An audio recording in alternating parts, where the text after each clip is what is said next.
So as these teachers demand billions of dollars to run their school, my next guest, at just 22 years old, has been finding his own resources and donations in order to open a charter school for young black men in Atlanta.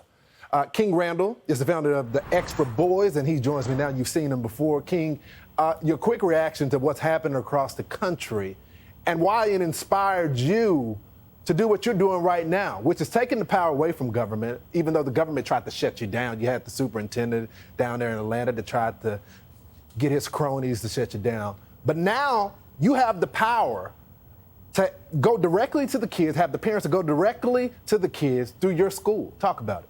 Absolutely. Well, Lawrence, I've been working with children for the past 3 years. And when I began working with the children, seeing them not be able to read, seeing them not be able to write, I became alarmed. And I was wondering why and how these kids were being passed through school. These kids are in high school and middle school, etc. And these kids can't read and write. And when I say can't read and write, I mean literally just that. And I'm wondering why these kids can't read and write. And I'm going to look at the statistics. And right now, only 19% of our high school children are being proficient in math when they graduate. Just under 30% of those children are being proficient in reading. So they're touting, oh, we have a super high graduation rate, and these children are being illiterate. They're graduating functionally illiterate. And one thing I want to say, it's so many of us that love to say that the teachers don't want to teach, etc. It's not even that. It's that these teachers are also handcuffed to this same system. Teachers also need school choice too. Nobody stands up for teachers when they need assistance as well. These teachers don't feel safe at school sometimes, just like as the children don't. I just heard Joe Biden say that the children are safe at school.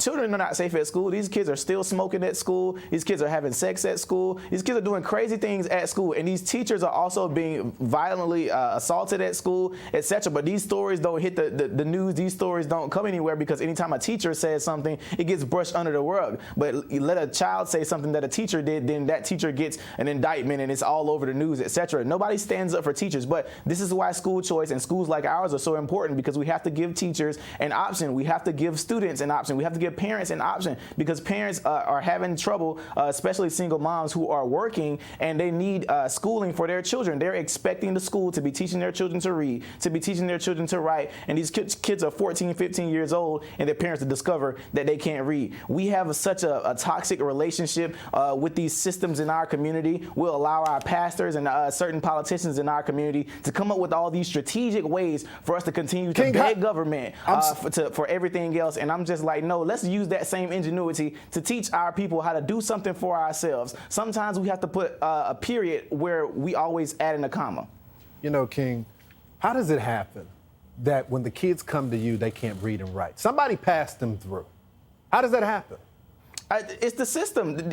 I have teachers email me all the time. I wish I could put the emails up and let the teachers remain anonymous. So many teachers in my local school system will contact me and say, they're telling us basically to pass the kids through school. They're literally telling them to push the kids through school. These kids can't read and write, and they're wondering why we have one of the highest crime rates in the state.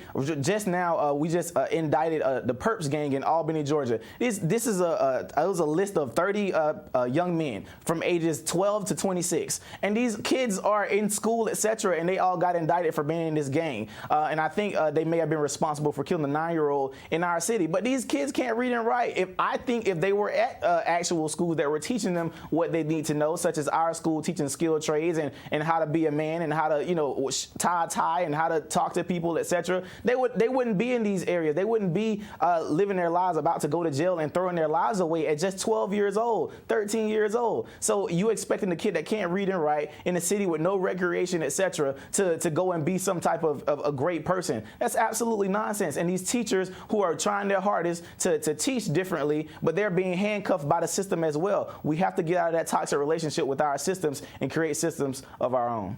All roads lead to bad government. Government in general. Government is rarely good.